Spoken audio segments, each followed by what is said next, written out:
কি সুন্দর দোয়া করলেন, এমন সুন্দর দোয়া আল্লাহ রাব্বুল আলামিন চয়েস করে। তার কিতাব ছিল তাওরাত, আর তার দোয়া স্থান পেল কোন কিতাবে? কোন কিতাবে? কোরআনে তার দোয়া স্থান পেয়ে গেল। মানে বুঝায় দিচ্ছেন আল্লাহ তাআলা, ও দুনিয়ার সমস্ত নারীকুল, ও দুনিয়ার সমস্ত পুরুষ সমাজ, তোমরা আমার আসিয়ার মতো দোয়া করো। তোমরা আসিয়ার মতো, আসিয়া যেমন আমাকে খুব কাছে টেনে নিয়েছে, তোমরা আমাকে কাছে টেনে নাও। বান্দারে তুমি বোঝো না, তুমি হেঁটে হেঁটে আসো, আমি তোমার দিকে দৌড়া দৌড়া যাই। তুমি আমার দিকে 1 হাত আগাও, আমি তোমার দিকে 10 হাত আগাই। জোরে বলি সুবহানাল্লাহ। জান্নাত পাওয়ার জন্য মেহনত থাকতে হবে। আসিয়া আলাইহিস সালাতু ওয়াস সালামের সামনে যখন জল্লাদ রেডি হয়ে গেল, করাত দিয়ে চিরি যখন 2 টুকরা করা হবে, এমন সময় তিনি মুখে আল্লাহর জিকির করতে করতে দুনিয়া থেকে বিদায় নিলেন। দুনিয়ার সমস্ত নারী নরকে জানিয়ে দিলেন, ইমানের উপর অবিচল থাকতে গিয়ে হাসি মুখে এমন করে দুনিয়া থেকে বিদায় নিতে হয়।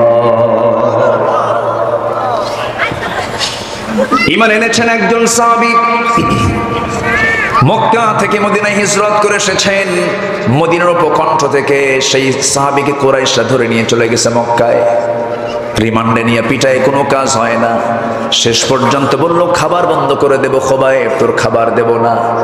খোবায়েবের খাবার বন্ধ হলে কি হবে? খোবায়েব আল্লাহর প্রতি তার এমন অবিচল আস্থা ছিল যে কোনো কিছুই টেনশন তিনি করলেন না। আল্লাহর পক্ষ থেকে তার জন্য জান্নাতের খাবার প্রস্তুত হয়ে গেছে। শেষ রাতে আল্লাহর কালাম তেলাওয়াত করেন, কি যেন তার সামনে জান্নাতের আঙ্গুরের ছড়া ঝোলায় রাখে, একটা করে আঙ্গুর তিনি মুখের মধ্যে নেন, আল্লাহর কালাম জিকির করেন। 4টা মাস চলে গেল, চেহারা সুন্দর হয়ে গেল, চতুর্দিকে এটা ছড়িয়ে পড়লো। খোবাবকে খাবার বন্ধ করে দিয়েও কোনো লাভ হয় না, খোবাবের খাবার আসমান থেকে আসে। আবু জেহেল আইন পাশ করে ফেললো, ওকে ফাঁসির মঞ্চে ঝুলিয়ে মারতে হবে। খোবায়েবকে বলা হলো, খোবায়েব এখনো সময় আছে, তুমি কি করবে বলো। খোবায়েব বলছেন, শোনো, তোমরা আমার জন্য কি করবে জানি না, তবে আমি আমার নাকের মধ্যে জান্নাতের ঘ্রাণ পেতেছি। তোমাকে আমরা দুনিয়া থেকে বিদায় করব, তোমার শেষ ইচ্ছা বলতে কিছু আছে নাকি? সঙ্গে সঙ্গে তিনি বলেন, আমার শেষ ইচ্ছা তোমরা যদি পূরণ করতে চাও, আমি দুনিয়ার কোনো লোকজনের সঙ্গে আমি সাক্ষাৎ করব না, দুনিয়ার কোনো পরিবারের সঙ্গে আমার দেখা করার দরকার নাই। তোমরা আমার শেষ ইচ্ছা যদি পূরণ করতে চাও, আমাকে একটু ওযুর পানি দিয়ে দাও, ওযু বানাবো, নামাজে দাঁড়ায় আমি আল্লাহর সঙ্গে একটু কথা বলবো। নামাজ মানে কার সঙ্গে কথা বলা? আসতে বলবেন না, কার সঙ্গে কথা বলা? কার সঙ্গে বোঝাপড়া হয়? আল্লাহর সঙ্গে বোঝাপড়া হয়ে যায়। আমার ভাইয়েরা, খোবায়েব রাদিয়াল্লাহু তাআলা আনহু ওযু বানালেন, নামাজে দাঁড়ায় গেলেন। নামাজটা যখন শুরু হয়ে গেছে, প্রথম রাকাত খুব মনোযোগ দিয়ে নামাজ পড়লেন, আস্তে আস্তে করে নামাজ পড়ছেন। দ্বিতীয় রাকাতে মনে মনে চিন্তা করলেন, নামাজটা যদি একটু লম্বা করি, কাফের মুশরিকরা ভাবতে পারে খোবায়েব বুঝি মৃত্যুর ভয়ে নামাজটাকে লম্বা করছে। তাড়াহুড়ো করে দ্বিতীয় রাকাতে নামাজটা সম্পূর্ণ করলেন। সম্পূর্ণ করে 2টা হাত আসমান মুখে উঁচু করে ধরে আছেন, আয় আল্লাহ তাআলা, আমি জানি না আমি দুনিয়া থেকে মনে হয় বিদায় হয়ে যাব আল্লাহ, কারণ নাকের মধ্যে আমি জান্নাতের ঘ্রাণ পাচ্ছি। আজকে আমি 4 মাস গত হতে চললো, 5টি মাস পড়ে গেছে, নবীজির সুন্দর চেহারা দেখতে পাই না। তোমার কাছে ফরিয়াদ করছি আল্লাহ, আমি যদি দুনিয়া থেকে বিদায় হয়ে যাই, আমার বিদায় সালামটা তুমি আল্লাহ আমার নবীর দরবারে পৌঁছায়া দিবা। কি পরিমাণ তাদের ঈমান পাকা ছিল দেখেন। যেখানেই গিয়েছেন আল্লাহকে ছাড়েন নাই, রাসূলকে ছাড়েন নাই, কিন্তু আমরা 10 টাকা দিয়ে ঈমান বেচে ফেলি, ঠিক কিনা বলেন? কয় টাকা দিয়া? 10 টাকা দিয়ে আমরা ঈমান বেচে ফেলে দেই। সামান্য সিগারেটের প্যাকেট পেলে পরে আমাদের ঈমান শেষ। খোবায়েব রাদিয়াল্লাহু তাআলা আনহু দোয়া শেষ সম্পূর্ণ করি, জোর করে তাকে ধরাও লাগলো না, জল্লাদও তাকে ধরতে হলো না। দৌড় মেরে মেরে ফাঁসি কাস্টের দিকে দৌড় মেরে মেরে যাচ্ছেন। সবাই বলছে, খোবায়েব তোমার কি মাথা খারাপ হয়েছে নাকি? মানুষকে মরার জন্য দৌড়ায় নাকি? খোবায়েব বলছেন, না রে না, আমি ফাঁসির মঞ্চের দিকে তাকায় নাই, আমি দেখতে পাচ্ছি জান্নাতের 8টা দরজা আমার আল্লাহ আমার জন্য খুলে খুলে রেখে দিয়েছে। 2 হাত 2 পা বাঁধা হলো, সামনে দাঁড়ানো তিনি এক পায়ে দাঁড়িয়ে আছেন, ফাস্তাকিম কামা উমিরতা ইন্নাল্লাযী, জান্নাত তারা কত কাছে টেনে নিয়েছে। খুবাইব দুনিয়া থেকে বিদায় নিলেন। নবীজি মদিনার মসজিদ থেকে সাহাবায়ে কেরামদের সঙ্গে কথা বলতে বলতে হঠাৎ করে তিনি দাঁড়ায় গেলেন, হাত উঁচু করে বলছেন, সালামুন আলাইকা ইয়া খুবাইব, সালামুন আলাইকা ইয়া খুবাইব। সাহাবীরা বলছেন, ইয়া রাসূলুল্লাহ, খুবাইবের কি হয়েছে যে আপনি খুবাইবকে সালাম দিচ্ছেন? কি হয়েছে বলুন, আমরা 5 মাস যাবত তাকে আমরা দেখতে পাই না, কি হলো? রাসূল বলছেন, ওরে আমার সাহাবীরা রে, ওরে ওমর, ওরে আবু বকর, আমার খুবাইব আর দুনিয়াতে বেঁচে নাই, জান্নাতের পাখি হয়ে জান্নাতের মধ্যে উড়ে বেড়াতেছে। জোরে বলে সুবহানাল্লাহ। এটার নাম ঈমান। এটার নাম কি বলেন? ঈমান। ঈমানের যত্ন নিতে হবে। ঈমান শুধু আনলেই হবে না, ঈমানের যত্ন নিতে হবে। ঈমানটাকে ক্যান্সার আক্রান্ত করা যাবে না, ঈমানটাকে শিরক আক্রান্ত করা যাবে না। আল্লাহ রাব্বুল আলামিন সুন্দর করে বলছেন একটা জায়গায়, কান লেগে শোনেন, ওয়াল্লাযীনা আমানু ওয়া লাম ইয়ালবিসু ঈমানাহুম বিযুলমিন উলাইকা লাহুমুল আমনু ওয়া হুম মুহতাদুন। ঈমান যারা আনবে এবং যারা ঈমানকে শিরক, ঈমানকে যারা জুলুমের দ্বারা, শিরকের দ্বারা আচ্ছাদন না করবে, ঈমানকে যারা ফ্রেশ রাখবে, আল্লাহ বলছেন তারাই নিরাপত্তায় থেকে যাবে, তাদের জন্য আমি আল্লাহ জান্নাত রেখে দিয়েছি। জোরে বলি সুবহানাল্লাহ। গুনার সাগরে যাওয়া যাবে না। হয়তো কিছু গুনাহ হতে পারে, কিন্তু গুনাহ প্ল্যান করে কোনো গুনাহ করা যাবে না। হঠাৎ করে কোনো গুনাহ হয়ে গেছে, মাফ চেয়ে নেব কার কাছে? কারণ গুনাহ বান্দার হবে, বান্দার গুনাহ হবে দেখি তো বান্দার দামটা বেশি। ফেরেশতার গুনাহ করার কোনো যোগ্যতা নাই, ফেরেশতা কোনো গুনাহ করতে পারে না, এই জন্য ফেরেশতার চাইতে মানুষের দাম বেশি। বান্দার গুনাহ করার যোগ্যতা থাকার পরও বান্দা গুনাহ করে না, এই জন্য ফেরেশতার চাইতে বান্দার দাম বেশি। যেরকম সুবহানাল্লাহ। আল্লাহ বান্দাকে গুনাহ করার যোগ্যতা দিয়েছেন এবং এই কথাও বলে দিয়েছেন, লাউলাম তুযনিবু লাযহাবাল্লাহু বিকুম ওয়া লাজাআ বিকওমিন হাত্তা ইউযনিবুন। বান্দা তুমি যদি গুনাহ না করো, আমি তোমাকে এই দুনিয়া থেকে মিটিয়ে দিয়ে বের করে দিয়ে এমন জাতি পাঠাবো যারা গুনাহ করবে, চোখের পানি ফেলে ফেলে আমার কাছে মাফ চাবে, আমি তাকে মাফ করে দেব। তাহলে এর মানে কি আজকে থেকে গুনাহ শুরু? এরকম ভাবতেছেন নাকি আপনারা? না, এটা আল্লাহ তাআলা একটা আশার বাণী দিয়েছেন। আমার ভাইয়েরা, মুসলমান আজকে নামাজ পড়ে না। যে প্রশ্ন করেছিলাম, প্রশ্ন উত্তরটা সঠিক দিয়েছেন। মানুষ বেশি না চোর বেশি? নেতা বেশি না কর্মী বেশি? ভালো করে কন, নেতা বেশি না কর্মী বেশি? নেতাই তো বেশি, কর্মী তো নাই। এই জন্য সব নেতা মনসর ঠিক থাকে কেমনে? ঠিক কিনা? মসজিদে যান, মসজিদে গেলে পরে সেখানে দেখবেন ইমাম কয়জন, আর বাকি সব কর্মী, সব মুসল্লি। মেম্বার কি ভাঙ্গে নাকি? মেম্বার ভাঙ্গে না। রাসূল নেতৃত্ব তৈরি করেছেন নামাজ থেকে। যে নেতৃত্বে নামাজ নাই, সে নেতার মুখে জুতা মারা দরকার। রাজি আছেন কারা কারা? হাত উঁচু করে দেখান মুসলমান।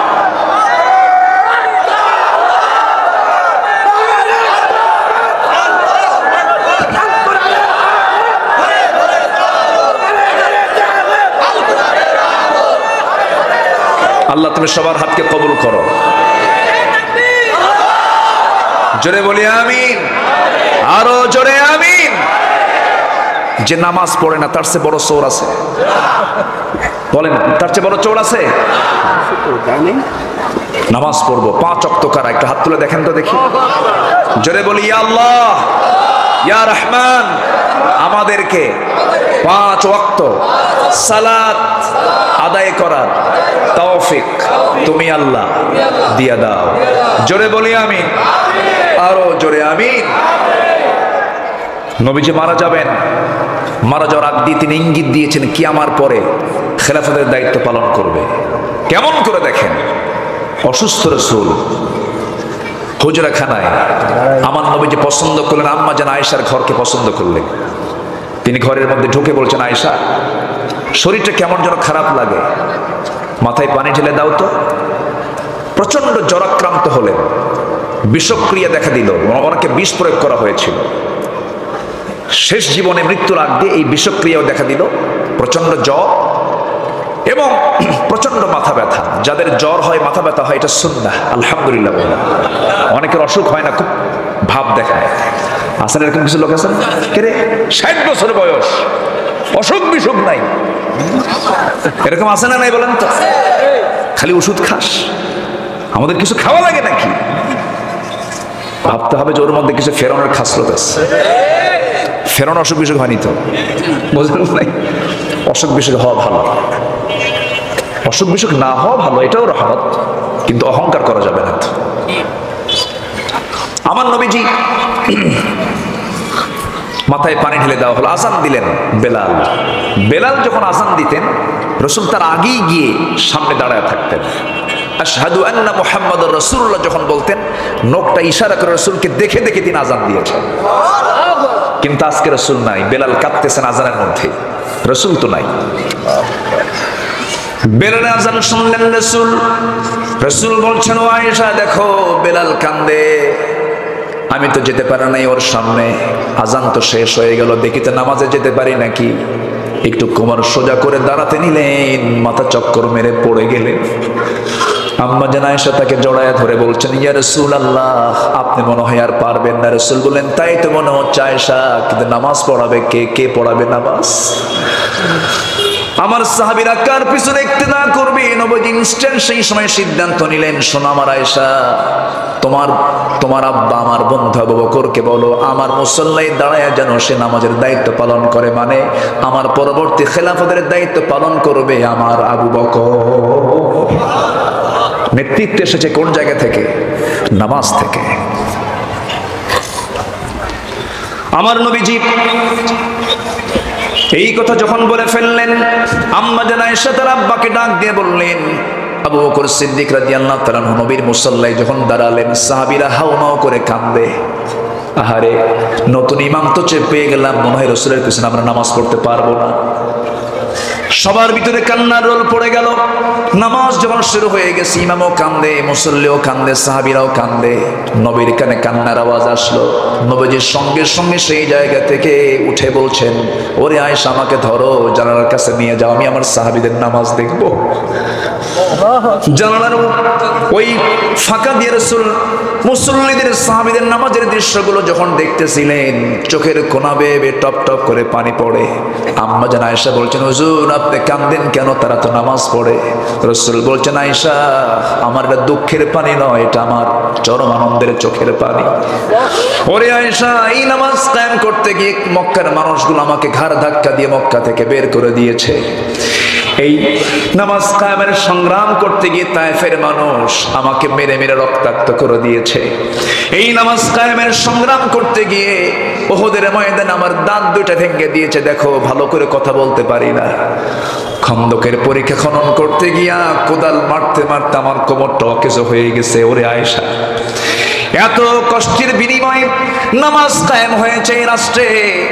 এই সাহাবীরা সেই নামাজ, রাষ্ট্র হওয়া নামাজ, রাষ্ট্র কায়েম হওয়া নামাজ আদায় করতেছে। এই চরম আনন্দ আমার চোখ দিয়ে টপ টপ করে পানি পড়ে। আয়েশা, তুমি আমার প্রিয় সাহাবী আবু বকরকে বলে দাও সেজন্য আমার নামাজের দায়িত্বটা পালন করে নেয়। এই কথা বলে রাসূল শুয়ে পড়লেন। আম্মা জান আয়েশা বলেন, 9টা কারণে আল্লাহ তাআলা আমাকে শ্রেষ্ঠত্ব দান করেছেন। 1 নম্বর কারণ হলো 9 বছর বয়স আমি স্ত্রী হয়েছি, 13 বছর বয়সে নববধূ হয়ে নবীর ঘরে পদার্পণ করেছি। আমি নিজের চোখে জিবরাইলকে চোখে দেখেছি, আমি একমাত্র কুমারী। নাম্বার 5 হলো আমি যখন নবীর বিছানায় একই সঙ্গে ঘুমাতাম, আমি থাকা অবস্থায় আল্লাহ তাআলা ওহী নাজিল করে দিতেন। নাম্বার 7 হলো আমি আয়েশা নিজেকে ধন্য মনে করি, আমার শানে আল্লাহ তাআলা কয়েকটা আয়াত সরাসরি নাজিল করে দিয়েছে। আরেকটা কারণে আমি নিজেকে ধন্য মনে করি, নবীজি আমার উরুতে মাথা রেখে জীবনের শেষ নিঃশ্বাস ত্যাগ করেছেন। নবীজি দুনিয়া থেকে বিদায় নেবেন, উরুতে মাথা রেখে শুয়ে আছেন। নবীজি বলছেন, আয়েশা মৃত্যুর সময় মনে ঘনিয়ে এসেছে, আমার কলিজার টুকরা ফাতিমা কোথায়? ফাতিমাকে ডাক দাও তো। ফাতিমার নাম নেওয়া মাত্র নবীর সামনে যখন দাঁড়ালেন, আমার নবীজি তার চোখের দিকে তাকায়, রাসূল কেঁদে ফেললেন। কাছে টেনে নিয়া কানের মধ্যে মুখ ঢুকিয়ে বলছেন, ফাতিমা রে কান্দিস না, আমার মরার পর তুইও মরে যাবি, কবরের জিন্দেগিতে তোর সঙ্গে আমার প্রথম সাক্ষাৎ হয়ে যাবে। আল্লাহু আকবার। আমার নবীজি ফাতিমাকে বিদায় দিয়ে দিলেন। আম্মা জান আয়েশাকে সামনে নিয়ে বলছেন, আয়েশা রে আমি মনে হয় দুনিয়া থেকে বিদায় হয়ে যাব, দেখো তো মেসওয়াক আছে নাকি, আমার মুখটা কেমন যেন দুর্গন্ধ মনে হচ্ছে। মেসওয়াক টেনে দিয়া আম্মা জান আয়েশার বয়স তখন 18 বছর, মেসওয়াকটা চাবায় চাবায় নরম করে দিলেন।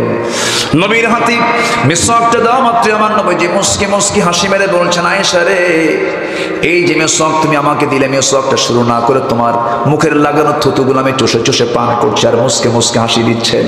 আয়েশা বলেন, নিজেকে ধন্য মনে করি, আমার নবীজি তার জীবনের শেষ খাবার খেয়েছেন, আমি আয়েশা আমার মুখের লালা। আমার নবীজি দুনিয়া থেকে বিদায় নেবেন। আম্মা জান আয়েশা বলেন, রাসূল আমার সঙ্গে সর্বশেষ কথা বলি, আমার সঙ্গে কথা বলি, দুনিয়া থেকে বিদায় নিয়েছেন, সর্বশেষ আমার সঙ্গে তার কথা হলো, কনভারসেশন হলো। আয়েশা রে আমি দুনিয়া থেকে বিদায় নিচ্ছি, পরিবারের জন্য আমি কিছু বলবো না, কারোর জন্য কিছু বলবো না, আমি আমার উম্মতের জন্য বলবো, আমার উম্মতরা যেন নামাজের চুরি না করে, যেন নামাজটা ঠিক মতো আদায় করে। জোরে বলি সুবহানাল্লাহ। সবাই কি নামাজ পড়তে রাজি আছেন? সবার কিন্তু হাত ওঠে নাই। জোরে বলি ইয়া আল্লাহ, আরো জোরে ইয়া আল্লাহ, ইয়া রহমান, ইয়া রহিম। আমাদেরকে 5 ওয়াক্ত সালাত আদায় করার তৌফিক তুমি আল্লাহ দিয়া দাও। জোরে বলি আমিন, আরো জোরে আমিন। হাত নামান। আর যদি কিছু সময় কথা বলি কষ্ট হবে? রাজি আছি তো? একটু জিকির করি লা ইলাহা। গরম পানি আছে কি? গরম পানি মহিলা আছে না, এর থেকে বেশি মহিলা তাই। আলহামদুলিল্লাহ। যে জিকির করি লা ইলাহা, দিচ্ছি এখন সমস্যা নেই, সমস্যা নেই।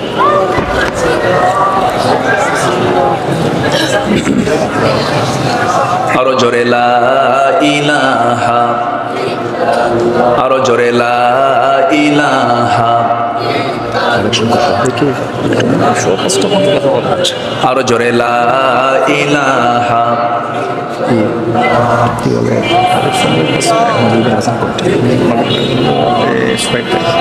আরো জোরে লা ইলাহা।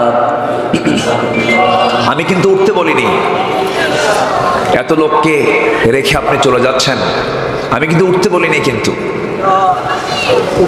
মাহফিলে বসে যদি মজা না পাওয়া যায়, কোরআন তেলাওয়াত শুনে যদি মজা না পাওয়া যায়, করে যদি মজা না পাওয়া যায়, সেজদা দিয়ে যদি তৃপ্তি না পাওয়া যায়, তাহলে ভাবতে হবে নফসের মধ্যে শয়তান আসর করছে। আসতে কোন কেন? বসেন, একটু বসেন। ওয়ার্ল্ড কাপ, বিশ্বকাপ হয়ে গেল, রাত 3টার দিকে খেলা, ওযু কইরা 2টার দিকে প্রস্তুত, ওযু করে বোঝেন নাই, আবার ফোন দিয়ে কয় হুজুর দোয়া করেন আমার দলটা যেন জিতে যায়। আছে না নাই? আচ্ছা, কত সময় চলে যায়। জুমার দিন এই সময়টা দোয়া কবুলের সময়। আমরা এখানে একসঙ্গে জামাতে নামাজ পড়বো ইনশাআল্লাহ। জোরে বলি ইনশাআল্লাহ। এই উম্মতের জন্য একটা বিশাল বোনাস। এই জমিন সব এই উম্মতের জন্য সেজদার জায়গা। জোরে বলি সুবহানাল্লাহ। এখানে আজকে সেজদার জায়গা হয়ে যাবে, নামাজ হবে আমাদের। পাশে কবরস্থান আছে, সাক্ষী। ওখানকার বাসিন্দা কি আমরা হব না? হব না? কত সময় থাকতে হবে। এই মাজলিসে বসার গুরুত্ব জানলে কেউ উঠতো না, একটু বসে থাকেন। আর একটু সময় আমরা একসঙ্গে দোয়া করে এখান থেকে বিদায় নেব। জোরে বলি ইনশাআল্লাহ। সম্মানিত হাজিরিন, আল্লাহ তাআলা তার দফতর থেকে ইমানদারের সার্টিফিকেট দিবেন কয়টা কাজ করলে। বলেন কয়টা? বলেন। বলেছি কয়টা? বলেছি এ পর্যন্ত কয়টা? একটা। আরো আছে কয়টা? তো যাচ্ছেন কেন? বসেন। আমার উঠতে একটু দেরি হয়েছে, তাই না? একটু আগে উঠলে ভালো হতো, কিন্তু আপনি আসতেও দেরি করেছেন। জুমার দিন জুমার নামাজ পড়ে এসেছেন। আমার আগে রিদওয়ান সেও মূল্যবান কথা বলেছে। আমি যতটুকু কথা বলেছি এ পর্যন্ত আমরা মানব তো ইনশাআল্লাহ? আমরা সবাই মানব তো? বনের সম্পত্তি বুঝায় দেব তো? হ্যাঁ। অনেক কথাই কিন্তু চলে আসছে আজকে। হক লঙ্ঘন করলে আল্লাহ মাফ করবেন না, এটা খেয়াল রাখবেন। জান্নাত এত সহজ নয়। জান্নাতের অ্যাপার্টমেন্টটা কত বড়! আমার ভাই অত্যন্ত আমার কাছের মানুষ, আমার প্রতিবেশী, কিন্তু ঢাকাতে একসঙ্গে থাকা হয়। উনি শুধু একজন ব্যবসায়ী নয়, উনি একজন এদেশের শীর্ষ বিদ্যাপীঠ। হাজার হাজার নয়, লক্ষ লক্ষ আলেম তৈরি হয় যেই কারখানা থেকে। তামিরুল মিল্লাত কামিল মাদ্রাসার অনারেবল তিনি একজন লেকচারার। বিশাল ব্যাপার। আপনার গ্রামেরই সন্তান তিনি। কেউ তো আলহামদুলিল্লাহ কইলেন না, রাগ করছেন মনে হয় নাকি? আচ্ছা, শিক্ষাবিদ। ওনার ওয়াইফ আবার ম্যাডাম। উনি আমার 3টা মেয়েরই ম্যাডাম। আমার 3টা মেয়ে তার প্রতিষ্ঠানে পড়ে। উনি হচ্ছেন আবার কামিল মাদ্রাসার প্রিন্সিপাল। কেউ তো আলহামদুলিল্লাহ কইলেন। জি। তো যাই হোক, ওনার আমন্ত্রণে আমার আশা, আমি এসেছি। খুশি হয়েছেন তো নাকি? আমিও খুশি হয়েছি, আলহামদুলিল্লাহ। সম্মানিত ভাইয়েরা, সম্মানিত বন্ধুগণ, তো জান্নাত যদি নীতি হয়, কত বড় অ্যাপার্টমেন্ট জান্নাতের, বিশাল এরিয়া। আল্লাহ তাআলা বলছেন যে সর্বনিম্ন যে জান্নাত দেওয়া হবে তাকে দেওয়া হবে 10টা পৃথিবীর মতো একটা জান্নাত। কয়টা পৃথিবী? 10টা পৃথিবী। এটা কি ছোটখাটো হলো মনে হয় নাকি? 228টি দেশ নিয়ে একটা পৃথিবী, 50 কোটি 10 লক্ষ বর্গ মাইলের দুনিয়া। এরকম 10টা যোগ দিলে একটা বান্দার জান্নাতের জায়গা হয়। আলহামদুলিল্লাহ বলে। সে জান্নাতটা হবে কোথায়? আরশ আজিমের আশেপাশে। জোরে বলেন সুবহানাল্লাহ। এখান থেকে আপনি একটু চাঁদের দেশে যাবেন, ঘুরে আসছেন, ভালো কথা। ওই চাঁদের দেশে যাওয়া লোকগুলো যদি বলে আমি একটু মঙ্গল গ্রহেও গেলাম, চাঁদেও গেলাম, একটু তারকার দেশে যাব। এক একটা তারকা আছে, ব্যাটেল জুইস নামে একটা তারকা আছে, যে তারকাটা সূর্যের চাইতে 33 কোটি গুণ বড়। যেরকম সুবহানাল্লাহ। আর সূর্য হলো পৃথিবী থেকে এত বড়, 13 লক্ষ দুনিয়া যোগ দিলে একটা সূর্য হয়। নিকটবর্তী তারকা প্রক্সিমা সেন্ট্রাই। প্রক্সিমা সেন্ট্রাই যদি কেউ যেতে চায়, তো বর্তমান দুনিয়ার সবচেয়ে দ্রুতগামী একটা নভোযান আছে, অ্যাপোলো 11, যার গতি হলো প্রতি ঘন্টায় 39,000 কিলোমিটার প্রতি ঘন্টায়। এই কিলোমিটার বেগে যদি কেউ যেতে চায় ওই তারকার দেশে, তার সময় লেগে যাবে হলো 1,15,000 বছর মাত্র। যাবেন কারা কারা? হাত তোলেন। সম্ভব? আসতে বলে সম্ভব। সেই জান্নাতটা আল্লাহ তাআলা কোথায় রেখে দিয়েছেন? সেই জান্নাত পেতে হলে আমাদের কাজ করার দরকার আছে না নাই? আসতে বলবেন না, আছে না নাই? আমার ভাইয়েরা, আল্লাহ রাব্বুল আলামিন 4টা কাজের কথা বলে দিয়েছেন। নাম্বার 1 হলো যারা ঈমান আনবে, ফ্রেশ ঈমান, ভেজাল ঈমান আনলে হবে না। নাম্বার 2 হলো যারা হিজরত করবে। হিজরতের 2টা সংজ্ঞা দেওয়া যেতে পারে। একটা হিজরত হলো ইসলামের জন্য দেশ ত্যাগ করা, আর একটা হলো হিজরত মানে হলো সমস্ত হারাম কাজগুলোকে বর্জন করা। আল মুহাজিরু মান হাজারা মা নাহাল্লাহু আনহু। মুহাজির তো তাকেই বলে যে সমস্ত হারাম কাজগুলোকে নিজের জীবন থেকে মাইনাস করে ফেলে। আমার বন্ধুগণ, নাম্বার 3 হলো ওয়াজাহাদু ফি সাবিলিল্লাহ। আল্লাহর রাস্তায় যারা জিহাদ করবে। জিহাদ এখনো আছে না নাই? আসতে বলে জিহাদ আছে না নাই? জঙ্গিবাদের সাথে ইসলামের কোনো সম্পর্ক, সন্ত্রাসের সাথে ইসলামের কোনো সম্পর্ক, কিন্তু জিহাদের সঙ্গে সম্পর্ক আছে না নাই? যারা বলে জিহাদ নাই তারাই হলো টাটকা মুনাফিক, ঠিক কি না? তারাই হলো মুনাফিক। যারা বলে জিহাদ নাই, সন্ত্রাস নাই, জঙ্গিবাদ নাই, কিন্তু জিহাদ আছে না নাই? জিহাদ। আল জিহাদু মাদিন ইলা ইয়াউমিল কিয়ামা, জিহাদ কিয়ামত পর্যন্ত চলবে। কারণ আবু জেহেলের সেলা সামুন্ডারা থাকবে, সংগ্রাম চলবে, ঠিক কি না?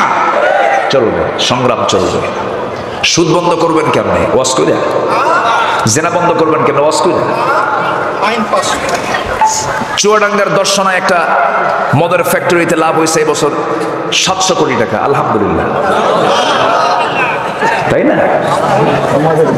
এগুলো কেমনে বন্ধ করবেন আপনি? এগুলো এমনি এমনি বন্ধ হবে না, সংগ্রামের দরকার আছে না নাই? মুজাহাদার প্রচেষ্টার দরকার আছে না নাই? জিহাদের গুরুত্ব কতটুকু একটু একটা প্রেক্ষাপট সময় নিয়ে ফেললাম, আর একটু 5টা মিনিট আমি বলবো, মনোযোগ দিয়ে শোনেন। আমার নবীজি জীবনে 86টি যুদ্ধ পরিচালনা করেছেন, 27টি যুদ্ধের নেতৃত্ব রাসূল নিজে দিয়েছেন, নিজে সামনে সামরিক যুদ্ধে অংশগ্রহণ করেছেন, অস্ত্র হাতে নিয়ে মোকাবেলা করেছেন।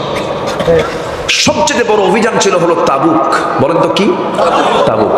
রোমানদের বিরুদ্ধে মোকাবেলা হবে। 30,000 সাহাবী নিয়ে, কত হাজার? 30,000 সমরাস্ত্রে সজ্জিত সাহাবায়ে কেরামকে নিয়ে রাসূল তাবুকের প্রান্তর পর্যন্ত গেলেন রোমানদের বিরুদ্ধে মোকাবেলা করার জন্য। যুদ্ধ হলো না, বিনা যুদ্ধে আবার রাসূল ব্যাক করলেন মদিনায়। মদিনার মসজিদে রাসূল বসে আছেন, একজন সাহাবী কাব বিন মালিক রাদিয়াল্লাহু তাআলা আনহু আস্তে করে নবীর সামনে গিয়ে 2 হাঁটু গেড়ে দিয়ে নবীর কাছে দাঁড়িয়ে বলছেন, সুন্দর করে বসে বলছেন, হুজুর আমার ভুল হয়ে গেছে, আমি একটা ভুল করে ফেলেছি, আপনি আমাকে মাফ করেন। রাসূল বলেন, কি ভুল করছো আগে কও। তিনি বলেন, ইয়া রাসূলুল্লাহ, আমি তাবুকে যাই নাই, জিহাদে যাই নাই। কেন? ইচ্ছা করে যাই নাই। কেন, কি হয়েছে? হুজুর গাফলতি করেছি আমি, গড়িমসি করেছি আমি যাই নাই। রাসূল বলেন, তাই? হ্যাঁ। আর কে যাও নাই? হেলাল বিন উমাইয়া যায় নাই। আর কে যাও নাই? মুরারা বিন রাবিয়া যায় নাই। আর কে যাও নাই? হুজুর আমার জানা নাই। হলো কয়জন? 3 জন। 30,000-এ কয়জন? 3 জন, মাইনাস ছিল। আমার নবীজি আস্তে করে বলেন, কাব তুমি এখন মসজিদ থেকে চলে যেতে পারো। তাকে পাঠায় দিলেন। তৎক্ষণাৎ আমার নবীজির চক্ষু রক্তিম আকার ধারণ করলো, লাল হয়ে গেল চেহারা। সাহাবে কেরামকে ইমার্জেন্সি বৈঠকে ডেকে বললেন, মদিনার সমস্ত মুসলমানকে আমি এই মুহূর্তে ঘোষণা দিলাম, কোন মুসলমান এই 3 জন কাব বিন মালিক, হেলাল বিন উমাইয়া, মুরার বিন রাবিয়া, এই 3 জনের সঙ্গে কোন প্রকার লেনদেন, কথা বার্তা, আচার ব্যবহার কিচ্ছু করতে পারবো না, বয়কট। এই 3 জনের কানে যখন সংবাদ চলে গেছে, এখন কি হতে পারে বলেন তো? তাদের কি নামাজের কোনো অভাব ছিল? রোজার কোনো সমস্যা ছিল? দান সাদকার কোনো সমস্যা ছিল? আমার নবীজি এই 3 জনের বিরুদ্ধে যখন বয়কটের ডাক দিলেন, কাব বিন মালিক যিনি নিজেই রাসূলের কাছে ক্ষমা চাইতে গিয়েছিলেন, রাসূল তাকে ক্ষমা করলেন না। কাব বিন মালিকের কানে যখন সংবাদ চলে গেল, সঙ্গে সঙ্গে তিনি কি করলেন? সঙ্গে সঙ্গে তিনি স্ত্রী ঘরের সামনে গিয়ে স্ত্রীকে ডাক দিচ্ছেন, দরজায় কড়া নাড়ছেন, স্ত্রী আবার দরজা খোলো। দরজায় যখন ডাক দিয়েছেন, স্ত্রী ভিতর থেকে বলছেন, স্বামী আমার দরজা খুলবো, শর্ত হলো দরজা খুলে দেব, আপনি ঘরের মধ্যে ঢুকবেন, পিছনের দরজা দিয়ে আমি বের হয়ে চলে যাব, কারণ যে ব্যক্তিকে রাসূল বয়কট করেছেন সেই ব্যক্তিকে আমিও বয়কট করতে বাধ্য হলাম। কথা বোঝা যায়? এটার নাম ঈমান। এটার নাম কি? ঈমান। কাব বিন মালিকের কাছে যেন আকাশ ভেঙে পড়ার মতো হয়ে গেল। কাব বিন মালিক রাদিয়াল্লাহু তাআলা আনহু করলেন কি? নিজের ঘরে নিজেই ঢুকতে পারলেন না, বউটাকে রেখে সামনে যখন আসতেছিলেন, হঠাৎ করে দেখতে পেলেন তার ফুটফুটে 2টা বাচ্চা, 10 বছর 12 বছর ছোট্ট ছোট্ট বাচ্চাগুলো। সেই বাচ্চাগুলোকে দেখেই বলছে, আমার কলিজার টুকরা সন্তান তোরা, তোদেরকে একটু আদর করি। বাচ্চাগুলো বলছে, না না, যাওয়া যাবে না, যে ব্যক্তিকে রাসূল বয়কট করেছেন তাকে আমরাও বয়কট করলাম। বাচ্চারাও কথা বলে না, বউটার সঙ্গেও দেখা করতে পারলেন না। কাব বিন মালিকের কাছে সব দরজা বন্ধ হয়ে গেছে, সেজদায় পড়ে পড়ে কাঁদতেছেন, নজরে ঝাড়ায় তিনি পানি ফেলতেছেন আল্লাহর দরবারে। হেলাল বিন উমাইয়ার বয়স হলো 70 বছর, আমার নবীর চাইতে বয়স বেশি, নবীর চাইতে বয়স বেশি। বুড়া মানুষ, বয়স্ক মানুষ, তিনিও যেতে পারেন নাই, রাসূল তাকেও বয়কট করে ফেলেছেন। হেলাল করলেন কি? নিজের বাড়ি থেকে বড় ধরনের একটা রশি হাতের মধ্যে করে নিয়ে সেই দড়িটা নিয়ে এসে মদিনার মসজিদের সামনে একটা খুঁটির সঙ্গে দড়ি বেঁধে দিয়া তার দুইটা হাত স্বেচ্ছায় বেঁধে দিয়ে বলছে, হেলাল রে, তোর চাইতে বড় আসামি দুনিয়াতে আর নাই, যার বিরুদ্ধে নবীজি বয়কটের ডাক দিয়েছেন। কিতাবের মধ্যে লেখে দুইটা হাত তার দড়ির বাঁধনে ঘা পর্যন্ত হয়ে গিয়েছিল, খাওয়া দাওয়া বন্ধ হয়ে গেছে হেলাল বিন উমাইয়ার। 40টা দিন পার হয়ে গেল, সেজদায় পড়ে পড়ে কাঁদেন, কোনো ফয়সালা আসে না, রাসূল তাদের সঙ্গে কথা বলেন না। ওই দিকে মুরারা বিন রাবিয়া তিনি পাহাড়ি গর্তের মধ্যে সেজদা দিয়ে তওবা করছেন আল্লাহর কাছে। 40 দিন পার যখন হয়ে গেল, আল্লাহর পক্ষ থেকে আয়াত নাযিল হলো, হে রাসূল, ওয়া আলা সালাসাতিল্লাযিনা খুল্লিফু, ওই তিন ব্যক্তি, যে তিন ব্যক্তিকে আপনি